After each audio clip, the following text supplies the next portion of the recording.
warahmatullahi wabarakatuh. Saya Ergi Ahmad Marezi dari Prodi Administrasi Bisnis akan menjelaskan sejarah dari Candi Muara Takus. Candi Muara Takus adalah situs candi Buddha yang terletak di Desa Muara Takus, Kecamatan 13 Koto, Kabupaten Kampar, Riau. Di dalam kompleks candi ini terdapat beberapa bangunan yang disebut dengan Candi Sulung, Candi Bungsu, Mahligai Stupa, dan Palangka. Ada beberapa pendapat para ahli mengenai kapan candi ini didirikan. Ada yang mengatakan pada abad ke-7, abad ke-9, dan bahkan ada yang mengatakan abad ke-11. Meski demikian, diyakini bahwa Candi Muara Takus merupakan peninggalan peradaban Buddha dari masa kerajaan Sriwijaya. Para ahli juga menganggap bahwa kawasan berdirinya candi merupakan salah satu pusat pemerintahan kerajaan Sriwijaya. Dikutip dari buku yang berjudul Daratan dan Kepulauan Riau dalam Catatan Arkeologi dan Sejarah karya Sofwan Nurwidi, Candi Muara Takus diperkirakan dibangun pada masa perkembangan agama Hindu dan Buddha di Indonesia. Meski demikian, asal-usul dari pendirian candi ini masih belum banyak ditemukan karena kurangnya bukti-bukti yang kuat. Candi Muara Takus diperkirakan dibangun pada masa kerajaan Sriwijaya, yakni antara abad ke-4 hingga 11 Masehi. Candi ini merupakan candi Buddha tertua di Indonesia yang ditemukan di Sumatera. Hal ini dibuktikan pada bentuk stupa yang merupakan lambang dan dari Buddha Gautama. Pada bangunan candi ini juga terdapat yoni dan lingga sebagai simbol dari jenis kelamin, dan juga ada kemiripan arsitekturnya dengan candi-candi yang berada di Myanmar. Hal itu karena Candi Muara Takus merupakan perpaduan antara Buddha dan Siwa. Ada dua pendapat yang menyebutkan penamaan Candi Muara Takus ini. Pendapat pertama menyebutkan nama candi ini diambil dari nama sungai kecil yang bermuara di Sungai Kampar. Sungai kecil tersebut namanya adalah Sungai Takus. Sedangkan pendapat kedua menyatakan bahwa penamaan Muara Takus diambil dari dua kata, yaitu muara yang berarti tempat akhir dari aliran sungai, dan takus diambil dari bahasa Cina yaitu takuse. Ta dalam bahasa Cina berarti besar, sedangkan ku berarti tua atau kuil.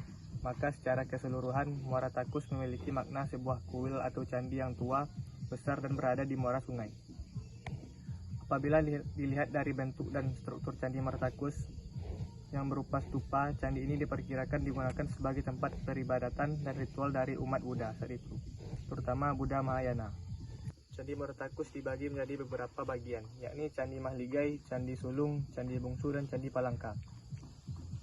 Candi Mahligai merupakan stupa candi dan saat ini kondisinya paling utuh di antara lainnya. Selanjutnya di belakang saya adalah Candi Sulung. Candi Sulung dibagi dalam 3 bagian, yaitu atap, badan, dan kaki candi.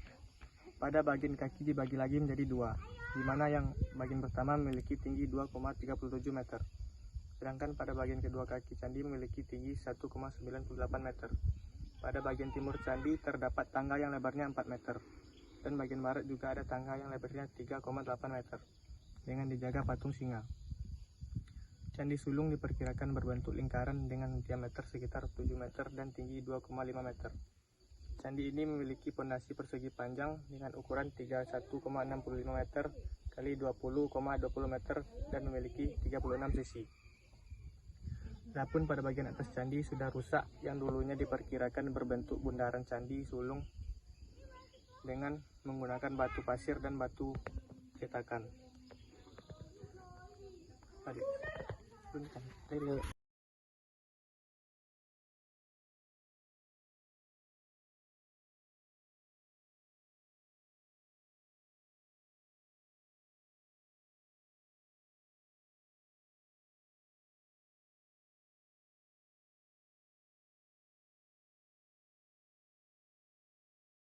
Dan di belakang saya saat ini adalah Candi Bungsu.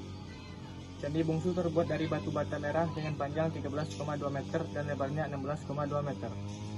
Bagian atas candi ini berbentuk persegi dan pada bagian timur terdapat tangga yang terbuat dari batu putih, serta ada beberapa stupa yang berukuran kecil.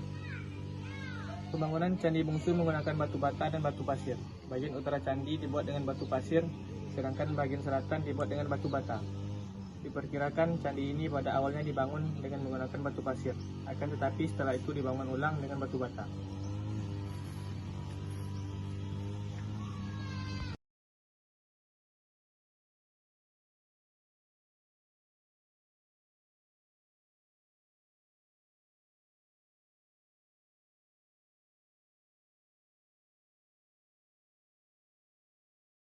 belakang saya saat ini adalah bangunan Candi Mahligai. Candi Mahligai merupakan stupa candi dan saat ini kondisinya paling utuh di antara lainnya. Stupa Mahligai terdapat 3 bagian, yaitu bagian atap, badan, dan kaki. Candi ini berbentuk persegi panjang dengan lebar 10,44 meter serta panjangnya 10,6 meter, sedangkan untuk tingginya sekitar 14 meter. Candi Mahligai berbentuk seperti menara yang mirip dengan yoni. Dulunya pada setiap sisi sudut candi terdapat patung singa duduk yang terbuat dari batu andesit. Bagian puncak menara terdapat batu yang diukir dengan relief-relief yang mana salah satunya adalah lukisan daun berbentuk oval. Candi Mahligai diperkirakan dibangun dalam 2 tahap, dengan tahap akhirnya terdapat penambahan bagian kaki candi.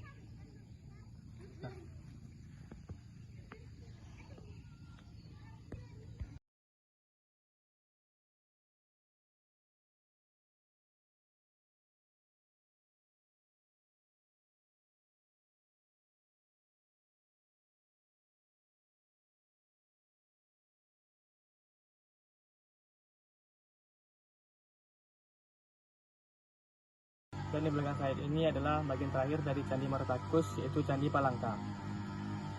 Candi Palangka terletak di sebelah timur Candi Mahligai dengan panjang 5,10 meter dan lebar 5,7 meter serta tinggi sekitar 2 meter. Candi ini menghadap ke utara dengan ditandai pintu masuk pada bagian utara candi. Candi sepenuhnya dibangun dari batu bata dan ini diperkirakan dipakai sebagai altar.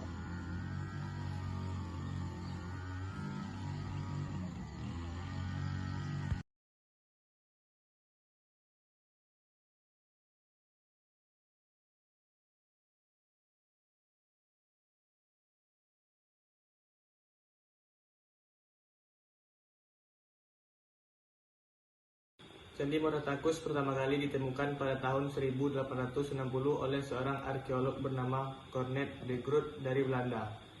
Keunikan candi ini adalah bangunannya yang terbuat dari beberapa jenis batu, yaitu batu bata, batu pasir, dan juga batu sungai.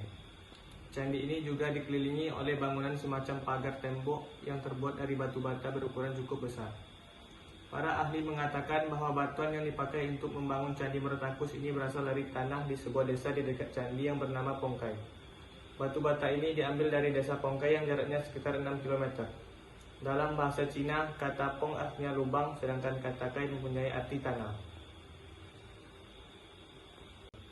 Candi Martakus dibangun pada saat ini mempunyai tujuan dan fungsi tertentu sebagai berikut.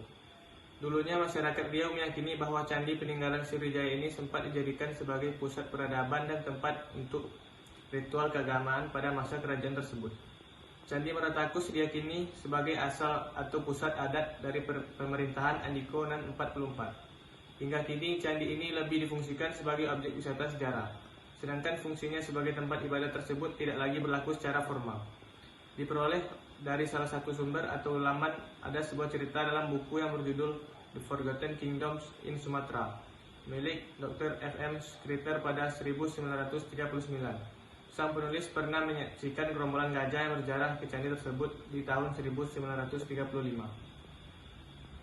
Fungsi di atas dapat disimpulkan bahwa bangunan di kompleks Candi Martakus menduduki fungsi yang kedua, yaitu stupa yang berdiri sendiri atau berkelompok tetapi masing-masing sebagai bangunan lengkap. Arsitektur bangunan stupa Candi Martakus sendiri sangatlah unik karena tidak ditemukan di tempat lain Indonesia. Bentuk candi ini memiliki kesamaan dengan stupa Buddha di Myanmar, stupa di Vietnam, Sri Lanka, atau stupa kuno di India. Pada periode Asoka, yaitu stupa yang memiliki ornamen sebuah roda dan kepala singa, hampir sama dengan arka yang ditemukan di kompleks Candi Martakus.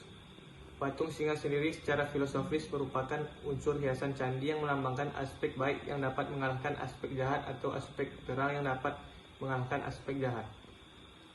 Dalam ajaran agama Buddha, motif hiasan singa dapat dihubungkan maknanya dengan Sang Buddha. Berdasarkan penelitian R.D.M. Verbeek dan E.Th. van Delden, diduga bahwa bangunan Candi Martakus dahulunya merupakan bangunan Buddhis yang terdiri dari biara dan beberapa candi.